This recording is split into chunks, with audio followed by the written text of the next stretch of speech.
Hello, what is up? Welcome to the TV3 podcast, episode 77. A little fireside chat. I feel like this is the first time in the new setup. Welcome. I think you probably see my full body. I don't know. My shoes are clean or not. Yeah, this is now How Do Your Shoes Look podcast. Yeah, now I got to worry about my lower half. I wore pants last week. Now this is my first my podcast legs debut. Yeah, so you got the bare legs. You have to think about these things now. I'm proud of my quads. Comment something nice about my quads, chat. He's been working on them. I have my whole life. Big news week for Tampa Bay, huh? He's been working on them. I have my whole life. Big news week for Tampa Bay, huh? Yeah, a lot of news. I love these type of weeks where we just get, break the news to you, give our thoughts on it. A lot of big stuff for a team that's not even playing, I think. The one team that's not playing right now, they got the most stuff going on, and I'm absolutely ecstatic. I think we're Super Bowl bound. I think we're Super Bowl bound too, and we're of course talking about your Tampa Bay Buccaneers and the legal tampering period. Yes, of course, these guys just started talking to teams this week, of course. But anyways, this was the first legal time where free agents were able to sign from other teams. Last week, actually, we'll start chronologically though. Last week, after we recorded the podcast, hate when that happens. I think it was Thursday or Friday. A Bucs legend re-signed. We're talking Lavonte David, one more year, a 1-year, $10 million contract. This could be his final year as a Buc, and he's coming to a loaded team. So let's start off with him. Let's just go in order. How do you guys feel about this Lavonte David signing? I feel absolutely great. If you check the TB3 post today on Instagram, Mr. Lavonte Fine Wine David. Amen. What that means, as he gets older, he gets better with age. Mm-hmm. And I just think he's a leader of your defense. He's the heart and soul. The Bucs are in a period right now where I think, this could be the year where they really go on a serious run in the playoffs, and you want your heart and soul there. You want the leader of the defense there to take charge. And I just think, when you get to that age, when NFL players get to that stage in their career, you expect to see a decline in play. And I feel like, seriously, every single year he's just getting better and better. And until that decline happens or drop-off happens, keep playing. Keep playing for us. We'd love to have you. So I'm super excited about this move. He's a winner. You want to keep him on the team, keep mentoring these guys coming under him, and the legacy of winning continues on within the organization. I mean, you said it, Will. You check the stats. I mean, he had 122 tackles last year. He had one of his best years in 2024, Lavonte David, I'm speaking of. This guy, again, he really has gotten so much better. It's pretty remarkable the way Lavonte David is playing at the age in his mid-30s.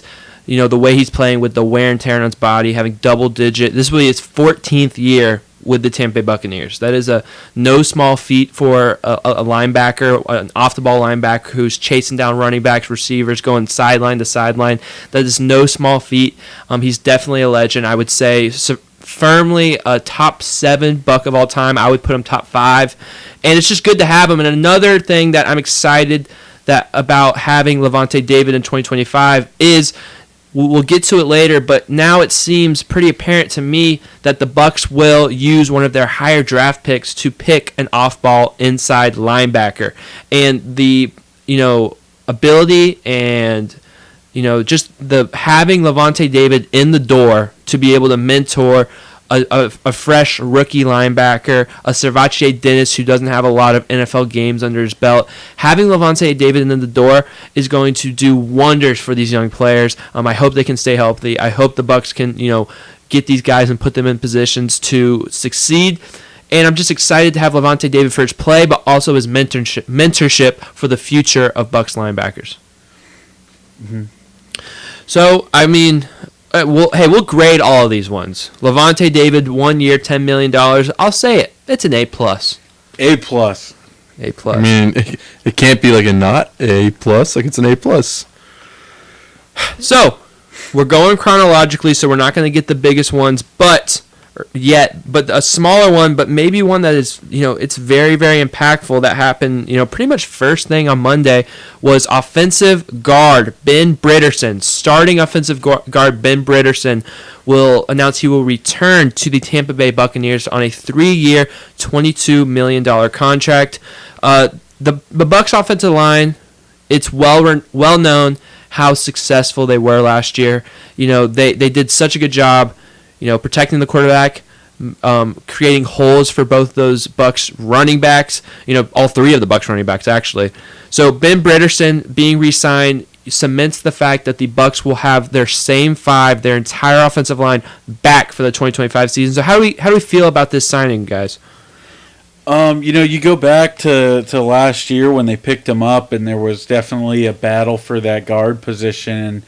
And due to some injuries, he kind of just got the role thrust upon him. But he played solid the whole year. You didn't really, hear about him. And for an O-lineman, it's a good thing.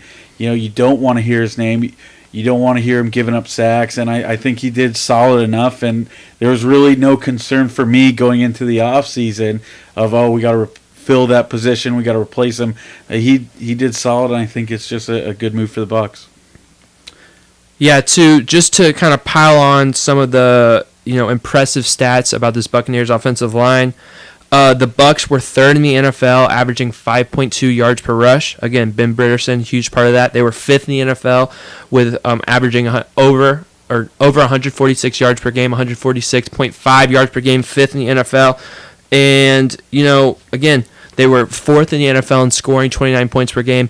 This comes from a strong offensive line, and we know that we have those tackles of the future. We have Luke Gedeke, we have Tristan Wirfs. Those guys are amazing. We have Graham Barton, that's the rookie sensation that's only going to get better. And the guards was always a spot of question. And you look at 2023, the Bucs started off. I think what was his name that played at that guard spot? It wasn't Hainsey. It was the other guy who started, then Stinney came in. Who came in before? Oh, dude. Let me think. I blocked him on my memory. I know he was bad. So that guy came in, and then Aaron Stinney finished the season, and a lot of Bucs fans, saw the improvement in Aaron Stinney. Feeler. Yes, Matt Feeler. Matt Feeler started. What a bum. He was not good. Good job. Good pull. Good job. I'm proud of you, Will. Matt Feeler started, then Aaron Stinney, and that was a pretty mediocre position for the Bucs. Cody Mauch had some rookie blues, and then you go into 2024. Ben Brederson, solid. I'm pretty sure he played every single game last year, and then Cody Mauch took that jump to have all five of these guys. We talk about chemistry with a quarterback and a receiver. Chemistry between offensive linemen is huge. Getting to know and having those inner workings between offensive linemen is huge. The ability for the Bucs to bring all five of those guys back is huge. It's going to let their offense even reach new heights. Mm-hmm. Yeah, you want those five guys together. You want the continuity on the O-line. And, you can see all across the league and, even with the Bucs last year when somebody would go down on the O-line, how much that would affect them. So you want those five guys there playing together. And if they stay healthy, good things will come. Yeah, even last year, just to compare offensive lines, the health of this offensive line was another huge thing that the Tampa Bay, last year was able to do. Oh, nice job, ESPN. Oh, hold up. I really wanted to see how many games he played because I wanted to check it out. No? All right, never mind. ESPN doesn't care about guards and their stats. Whatever, guys. But, again, nice signing. And we'll move on. We'll move on to some of the bigger ones. We'll start with another in-house guy. Not start, but we'll continue with another in-house guy, another re-signing. This was one that a lot of Bucs fans didn't know it was going to happen. I had a lot of faith that this guy was coming back. Jason Light had a lot of faith this guy was coming back. But again, there was a lot of money on the table. Over $20 million this guy left on the table to stay in Tampa Bay. We're talking about Chris Godwin. Chris Godwin returned to Tampa Bay on a 3-year, $66 million contract.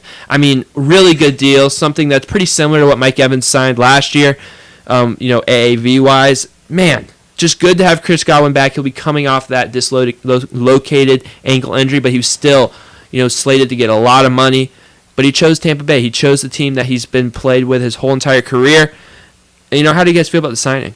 I'm comfortable with the amount. I wasn't sure if I would be, but 3 years, 66. That's not nothing to be too scared about. Especially with the cap going up, I think we're good. Yeah, I think, this move is awesome. Obviously, I wanted him back. But I just think the move makes sense for him. You've come off of a huge injury and you've had some injuries in the past. Why go somewhere where you're not comfortable? Why go somewhere where, the offense, like the quarterback, who knows what's going to happen there? I mean, like with the Patriots, they really wanted him and offered him a big contract. And it's like, why would you want to go and play? I mean, Drake May has shown some promises, but that receiver room is barren. Yeah. Chris Godwin would be the only guy. Why would you go to that? Stay where you're comfortable, and play for a team that has a real shot at a Super Bowl. Absolutely. I think too. Oh, sorry. I just think too. It's awesome too that they got him back, because I feel like a lot of teams are desperate for a wide receiver, and where I got a little scared because I think teams are going to overpay, way overpay.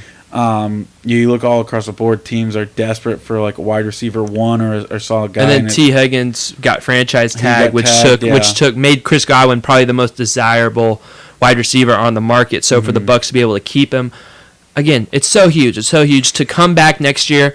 Having, again, we talked about this last year during the season. The Bucs didn't have receivers and running backs; they just had weapons. That's how Liam Cohen used them, and that's how I think Josh Grizzard will use these guys. And you have, just 6 or 7 legitimate weapons. You got Bucky, you got Rashad White, you got Sean Tucker, and then you go to the wide receiver room, you got J-Mac, you got Chris Godwin, you got Mike Evans, and then you got Kate Otten. That's 7 guys that, I am in love with, on the offensive side of the ball. Again, having Chris Godwin with the Jalen McMillan we saw at the end of last year, I don't know if there's a better wide receiver trio in the NFL. And that is, quite frankly, I'm so excited to see what they are going to do.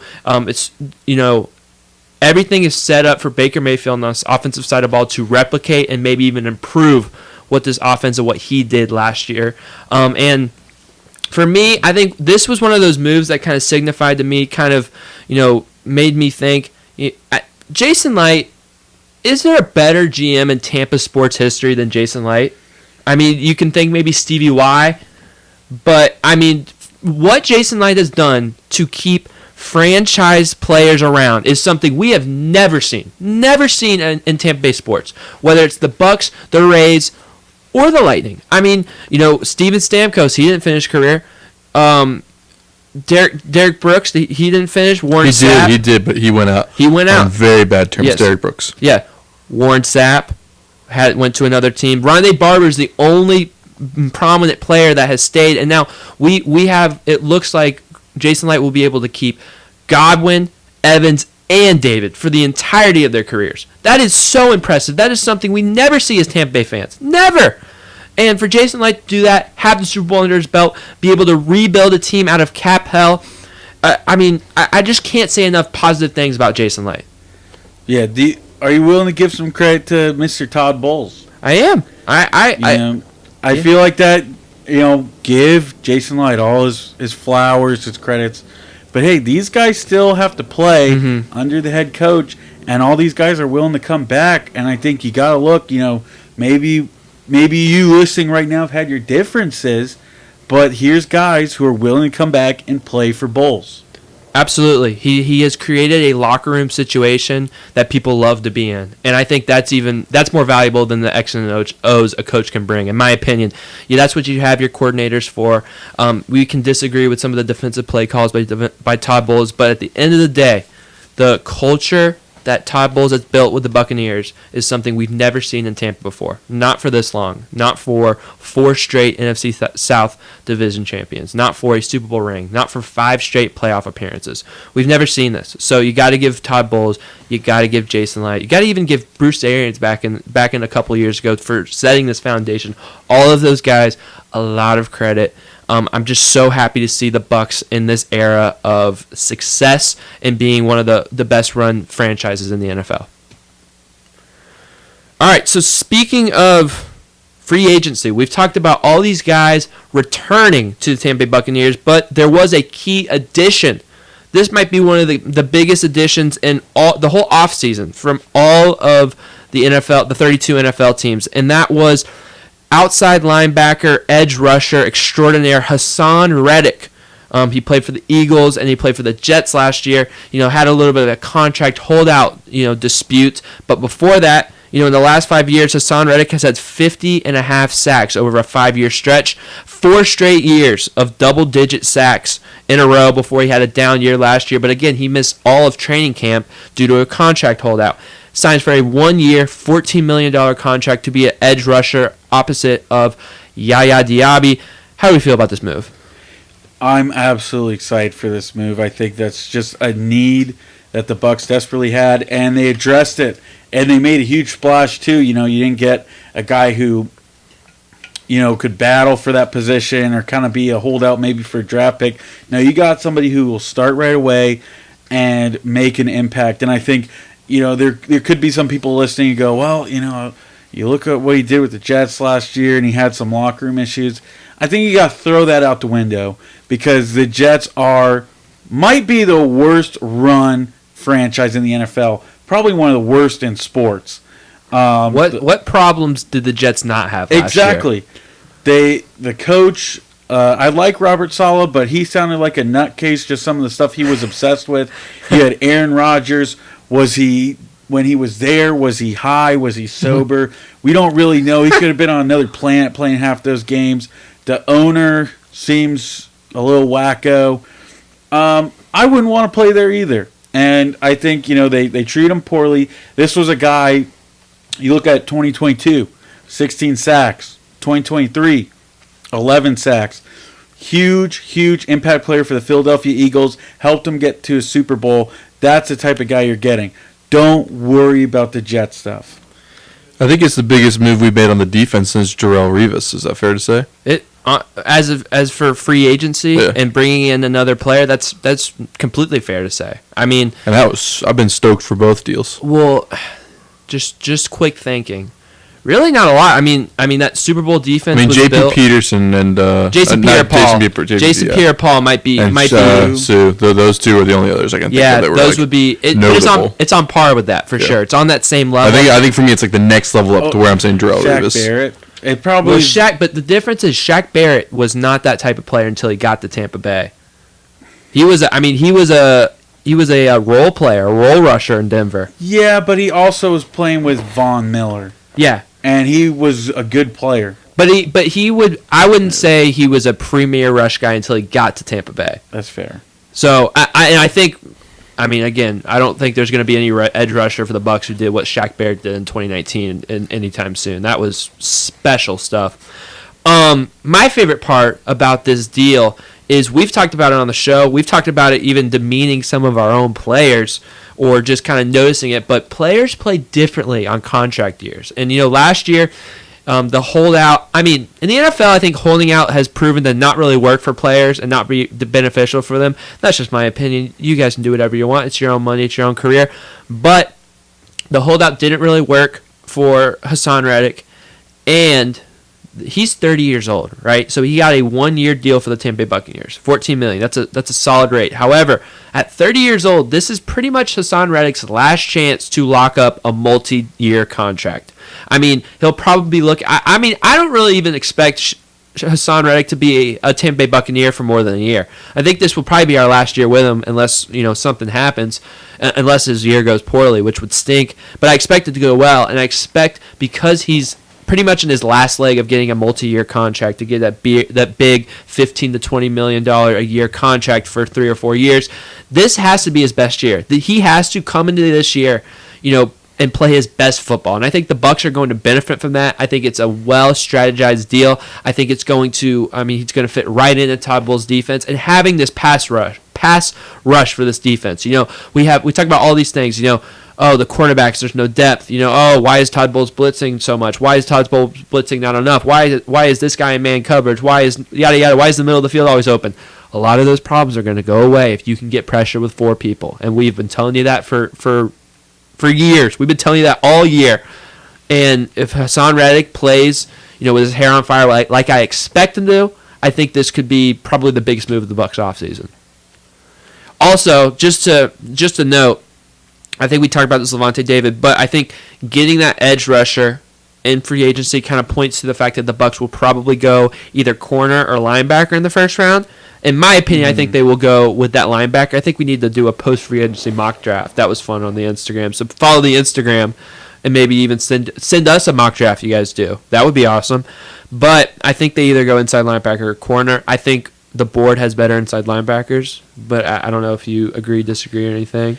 Yeah, I just think you definitely need heavy defensive guys. I think take what you can get. I still say, if there's certain edge rushers that are there when the Bucs when it's their turn to pick, go for it. Because like you said, you might not have Hassan Reddick for a long time. It might just be a one-year thing.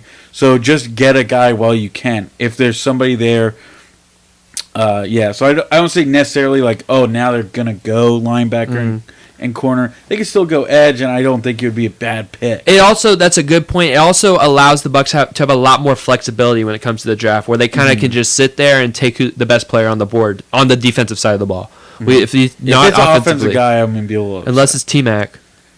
Yeah. Unless it's T-Mac. What a guy. What a guy. That would be sick. That would be like, we don't even need to play defense. We're going to score 50 points every game. Those were your big free agents. Just some notes. Some guys that re-signed. Last week, Kayvon Merriweather re-signed on a small deal. Greg Gaines re-signed on a small deal. Anthony Nelson, my beautiful king, Anthony Nelson, season saver. Anthony Nelson signed on a small deal. These guys came back. The Bucs also brought in punter Riley Dixon from the Denver Broncos. That could be a huge story for the Bucs. And then as for losses, haven't been any huge ones. The Bucs lost Robert Hainsey to Liam Cohen in Jacksonville. I bet the Bucs are happy they lost that Buccaneer to Jacksonville, not the other Buccaneer that was rumored to go to Jacksonville. Chris Godwin, if you guys don't know what I'm talking about. JTS, Holy Mid, will be going to the Cleveland Browns. Smell you later. And then Tavierre Thomas is going to the Minnesota Vikings. So I think that's all the people all the other free agency moves to the Bucs. Anything that sticks out to you guys in that crop of people? The punter looks pretty good. Like, he's kind of like mid. He's on the mid side of the game, but I feel like lately the Bucs have had good luck with special teams. I have guys. breaking news. Breaking news, as of 8 minutes ago, the Tampa Bay Buccaneers have re-signed quarterback Kyle Trask to a one-year deal. He's back. Hallelujah. Wow. Huge. But yeah, anything of those guys, I guess we can add Kyle Trask, and that sticks out to you, Will? Yeah, hey, solid backup, man. I still think, if he ever gets a chance, if something ever happens, hopefully never, I have faith in him. I do. I wish they'd let him get in the game a little bit more. But that's just me. Baker Mayfield's getting a year older. Yeah. You never know. You never know. I'm very, very excited about this Riley Dixon, punter move for the Tampa Bay Buccaneers. That was a position of chaos for the Bucs last year. Jake Camarda fell off a cliff. I really can't even remember the other punter that was our punter at the end of the season's name right now, and it's I'm blanking on it. But it was like he was come off the practice squad. Yeah, he's from Syracuse. I know he played at Syracuse. He had a name that was. It sounded like was it Browning? Yes, it was Browning. You're on fire with that tonight. Ball knowledge. Yeah, ball knowledge. Because it sounded like one of the old Washington quarterbacks. Yeah, I think it might have been the same name. I think it was Jack Browning. Was Jake Browning was the quarterback. And Jake Browning was a Washington quarterback legend. Dog. Speaking of Washington, sad to see JTS go, man, because it just didn't work out. And I really wish him nothing but the best. Like, there's really no negativity toward, like, for me, just sometimes you don't fit in. I think work heavy on pass rush, really get that down, and hopefully he has a little bit of a nice career in Cleveland. Like, again, no hard feelings. I wish him the best, but he was a frustrating player for me to watch, man. We needed him, and he just did not deliver. I like Greg Gaines back a lot. Yeah. I like, again, depth. Depth is good. I think looking forward, would like to see the Bucs, sign some depth in the secondary. I think that needs to be beefed up, especially with Tavierre Thomas going out the door. But I mean, these moves are solid. These moves are really solid. Kayvon Merriweather, I like that move. I don't know if we talked about this, but Jordan Whitehead will not be back on the Tampa Bay Buccaneers, so it looks like Tyke Smith is going to move to that safety spot, so they're going to have to figure out their nickel situation, which is interesting. I like Tyke Smith played safety in college, so I like kind of putting him back in that natural spot. I don't know if it's what they're going to roll with, but I love Christian Eisen in the nickel. Love him in the nickel, but we don't know where they're going to go. But anyways, it is. Thought the band was getting back together. Mike Edwards is still unsigned. I don't know if they'll bring him back. Probably That'll be not. interesting. I mean, they need the depth, though. It kind of just depends on the price, I think, right now. Because they need to sign some corners and safeties. I saw they were linked to Asante Samuel. That's a former FSU. I like that. That'd be a good one. Yeah. And then, what's going to happen to Jamel Dean? It seems like he's still there. Is his contract going to get restructured? Is he going to get cut? That's some things to be. I don't think he will. Well, maybe. Because he was on the Bucs cruise. He was on the Bucs cruise, yeah. So, gotta stay. Or right? they'll at least wait a week to cut him. Mm-hmm. Yeah, so that's your Bucs free agency. Comment down below. Again, day 3 of free agency. What grade would you give the Bucs moves, all of them, overall? I would say I'll give it an A- because there is a chance that Hassan Reddick doesn't pan out, even though I believe he will. There is a chance, again, these are slim chances, that Chris Godwin doesn't come back the same. Stuff like that could derail the Bucs, so I can't give it an A+, but I think an A- is a fair assessment, and I'm excited about what Jason Light cooked up. I'm going to go B+ because I'm not that big a fan of the Chris Godwin signing. I was pretty okay with him walking away. I'll give it an A because I think, to your point, like you can't make moves like that in fear of what he might do. That's a good player. They signed him. I wouldn't say it's really their fault if he plays bad. I think like Hassan Reddick, he should ball out, and I think he will. And you can't have 2020 hindsight if he doesn't end up playing good and go, oh wait, man, I can't believe Jason Light made that move. I'll give it a solid A though. I know we need depth. Could have lived without Greg Gaines. Anthony Nelson. Oh, I love Anthony Nelson. Gosh, dude, he saved the season last year. He had a good play against Carolina, but it's not. I don't know. That money could have been used somewhere else, I think. He had a productive year last year in this limited role. I love Anthony Nelson. I love him as your 4th outside linebacker. But when he's producing more than your outside linebacker 2 and 3, then it's a problem, is my opinion.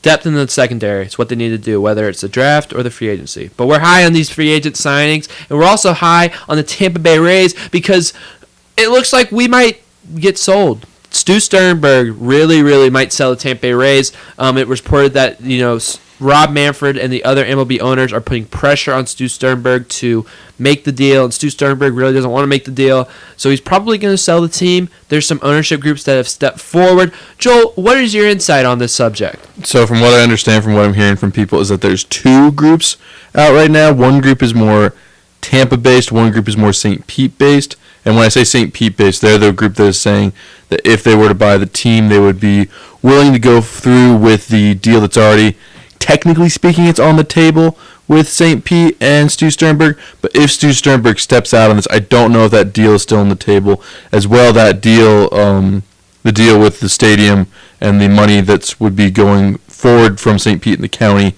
that would be ending March 31st.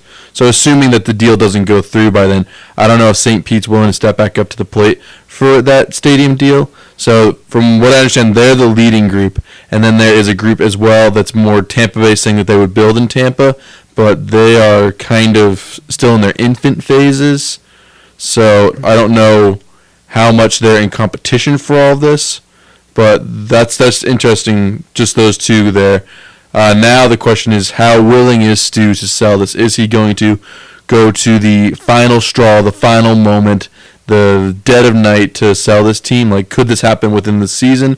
Or is he going to continue to procrastinate like he has for the last 15-plus years of stadiums? Well, something has to happen by March 31st, or this St. Pete deal is going to go away. That's gone. That's going to be gone. Yes. So if Stu Sternberg holds out, Major League Baseball... if Stu Sternberg is planning on it, Major League Baseball might step in and force him out before that deadline. Because with the deal on the table and the MLB not wanting another athletic situation, wanting to expand to other cities and get Tampa and the A's figured out, I don't know if MLB will let Stu outlive that deadline. So the commissioner, he only has so much control on that. Like I think Stu in some ways has the final say on if he's going to sell or not. So that'll be interesting. But I mean, the commissioner has like just enough to where he's going to take away baseball team money sharing. Mm-hmm. Like that's out the door if Stu Sternberg doesn't cooperate. Yeah. So I mean, I don't see Stu being that stubborn. Like I don't know if he's going to be a heel to. It's Stu Sternberg, bro. Yeah, but do you think he will literally keep it just for the fact of? I mean, that would just be keeping it for the fact of pettiness. Yeah. Spite. Would he do that? I think so. That sucks. I think so. That really. I mean, I don't know the guy, but like. Yeah. I've been watching him for 20 years. Yeah, I know. The St. Pete group. It's headed up by Joe Malloy. He's a former executive for the New York Yankees. Which is like, it's the Yankees, but it is nice to have someone who with baseball experience kind of in the mix, but he is the one who wants to keep it in St. Pete.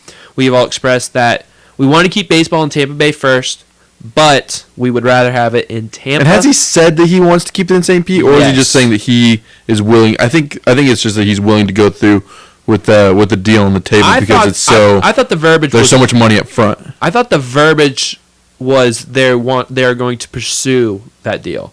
Yeah, and I think if the deal's there, they'll take it. But if the deal goes away, they would be more focused on Tampa due to the more money that would be that is fair. That. But again, I just don't know if MLB is going to allow that deal to go off the table unless there's another deal. The MLB doesn't have a choice. That's St. Pete's money.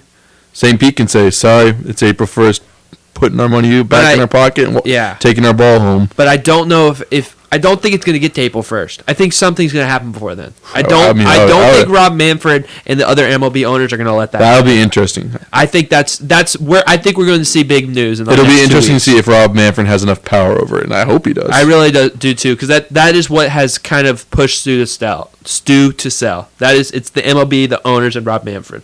And if Rob Manfred gets this done, I'm gonna change my whole opinion on him. Dude, yeah, it's already been a change. It's already been changing on him, but he'll be like sacred. I'll feel so bad for Oakland fans if it all works out, though. Yeah, I know. It's almost like they were like the sacrificial lamb for us. It went so poorly with them that they're like, we can't let this happen again. Yeah, it would be a bad look for MLB to have two teams doing that within 5 years. It really would be. So thank you, Oakland. Yeah, I mean. The Rays are worth $1.25 billion, is what I just saw reported. Really? That's a good amount of money. Shout out, big Bucs. But yeah. Oh wait, let me say this one other thing. This is not me speculating, but I've heard people saying this is that Stu Sternberg, in his pettiness, might be trying to build up the reputation of the Tampa group to make it seem like there's a bidding war happening to where the sale goes up. Stu ain't that smart, man. Stu ain't that smart. I mean, kind of feel he isn't, but I kind of feel like he is. He's evil smart. He's evil. I don't think he's evil smart. That's what he's evil smart. Oh, he is. I don't know.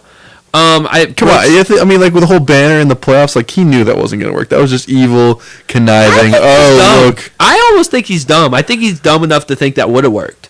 No, that was definitely to stick it to everybody. Man, that sucks. I hope not. I hope he's not that evil. Do you see the Nashville expansion group came out with Dude, that logo looks trash. So bro. bad. It's like we're the Yankees. We're the Yankees AAA team. Yeah, we're the Yankees, but with no history. Can we just come on? Let's make logos fun again. Yeah. And the Nashville Sounds logo currently, the AAA team, that logo's phenomenal. It's a music. It's like the Jazz logo, but like their own little version of it, and like if they use the Jazz logo, that music logo, and they make an N out of it. It's perfect. The Nashville Sounds. Why are we not calling them that? This baseball group. It's gonna be sad when the Devil Rays turn to the Stars. All right, bro. I won't hear that. Look, I can't have any hope for this. I can't. We're positive right now. I'm not positive until pen is on paper, until the deal has been settled and Stu's out of town. I just can't have any faith. All right, if we're going to be negative, though, they're either going to Salt Lake City or Portland. Nashville doesn't really doing much. Like I think that was just New York era saying, like, hey, this is what a Nashville hat could look like. Well, who's moving east then? Nobody. It would be odd if they moved to the west.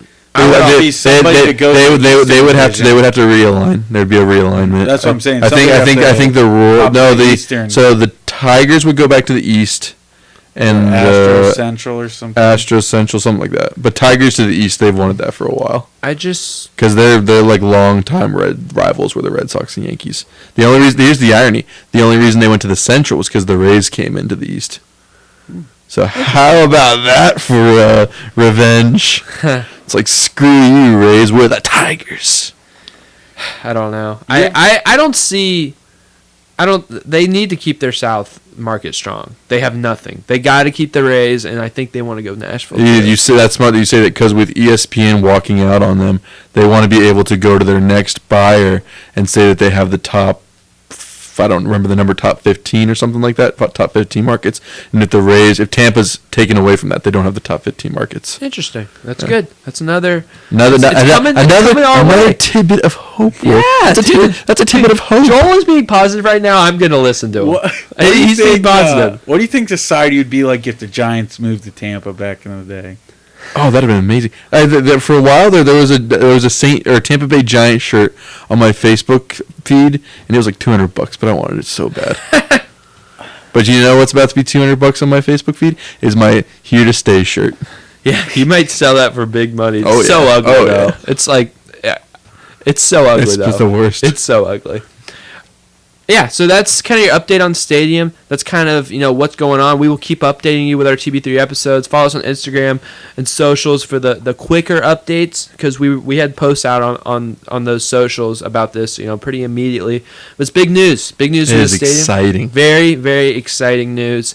And I guess finally we'll just get to the Lightning real quick. I think we'll just go kind of storylines with the Tampa Bay Lightning, because ever since the trade deadline, they had a thrilling win against the Buffalo Sabres. Jake Gensel gets a hat trick. They win that one, but then they follow up with two brutal losses, a 4-0 and a 4-1 loss to the Bruins and the Hurricanes. Are we concerned about the Tampa Bay Lightning right now? Not yet, but those are some ugly losses that they endured. And I just think, I wasn't here last week, but huge gets for the Lightning. Bjorkstrand and Yanni Gordy's back. How many times? I've said it on this show how much I wanted him back, and my wish came true. So I'm happy with that. But I think they really should have gone after a defenseman, because defense has been lackluster. Yeah. And I think, a good comparison, at least from the last three games for me, is you look at their bad defense, and you look at what happens when Vasilevsky has a rotten night, and that was Buffalo.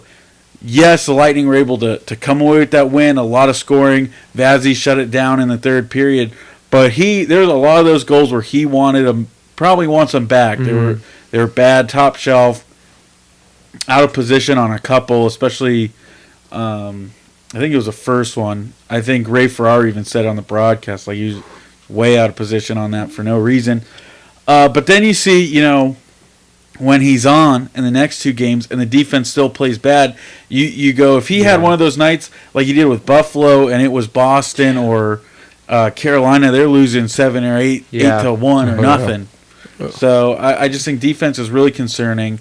Too many turnovers. Yeah, turnovers have been ridiculous. Yeah, just defense in transition. Their back checking has been horrible. So I think they gotta step it up, and I don't think you can use the excuse, Victor Hedman, he missed the Boston game, he was banged up, didn't play for most of the Sabres game. I don't think that's a big excuse. I think it's just been poor defense, and we've seen it for most of the year. Yeah, I think the turnovers is what really has stuck out, and it's really kind of derailed the Lightning's momentum. It also feels like the Lightning have found every single way possible to hit the post in the last week. Like, I think they've hit the post like 8 to 10 times. So that's another thing to keep in mind. But my two things on the Lightning right now is the defensemen, like Will mentioned, have been terrible. The ones that I can, think, I gave J.J. Moser a lot of flowers last week on the show. He's been trashed the last 2 weeks. Nick Perbix, I think that guy needs to be cut. He should have been traded. He should have been traded at the deadline. He's not. And then Emil Lilleberg has not been good. Those three guys, they're younger players, but they have to be more stable with the puck. There was just too many giveaways. I mean, you look last night, there was a stretch of like 5 minutes where Andrei Vasilevsky was getting shot after shot on him. And he made some brilliant saves, but at the end of the day, he let a goal in because you have to give the goalie the break. You can't have constant pressure against your goalie. And then my second point will be the Stars have to play better. Nikita Kucherov has been banged up. I think there's been like a rumor that he's been sick or something like that.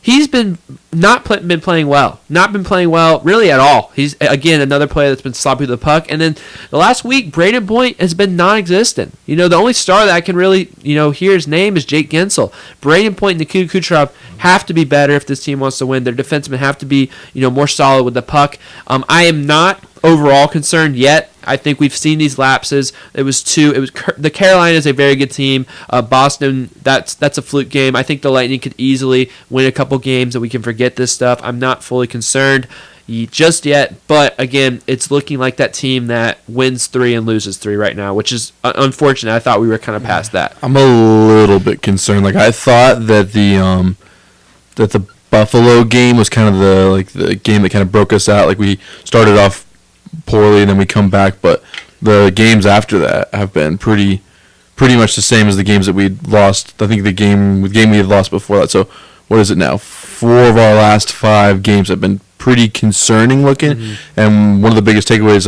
I've had so far is we've been shut out at least once. We've scored 1 goal once or twice now. So the scoring that would be Florida 1 goal. Yeah.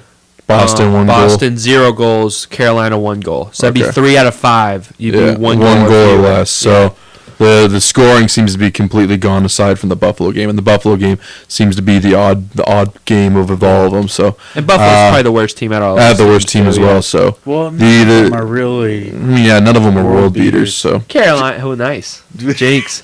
We said the same thing. I would say Carolina is a so really good team. the puck's not going in the net, and if the puck's not going in the net, you ain't gonna win. And especially if you're only scoring 1 goal, like you gotta at least get 2 or 3. Again, we've hit the post like a crazy amount of times. Yeah, so we're not getting lucky. That Boston game, there was a goal that I thought was 1,000,000% in. I think it was Sorelli hit the top crossbar. Yeah. There was the Hagel one where he had a kind of an Austin Matthews moment, and Swayman made a crazy save on it. That would have been nice. And between the people coming in and some of the people who are out right now, I get there's some shuffling going on, so I'm not super concerned, but I will say I'm concerned. Yeah, so I mean, if we look ahead at the Lightning schedule, they have the Flyers on the road, a team that has been pretty poor, and then they have the Bruins again on Saturday, and then the Flyers at home the next week in 3 games. I think those 3 games will tell us a lot about the Lightning. You want to at least see the Lightning go 2-1 in those games. But all these teams are lackluster. You should go into Boston. You should go into Philadelphia ready to prove something, ready to play better hockey because you're a better team than these teams, and you should be able to show that on the ice. I mean, do we want to predict them real quick?